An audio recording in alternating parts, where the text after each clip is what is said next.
¿Qué tal, amigos? Vamos a hacer ejercicios con los apóstrofos.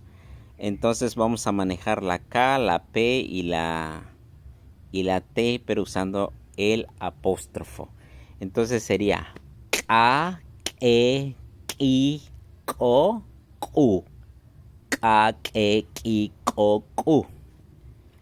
Pa, Pe, Pi, Po, Pu. Pa, Pe, Pi, Po, Pu. Ta, te, ti, to, tu. Ta, te, ti, to, tu. Ta, te, ti, to, tu.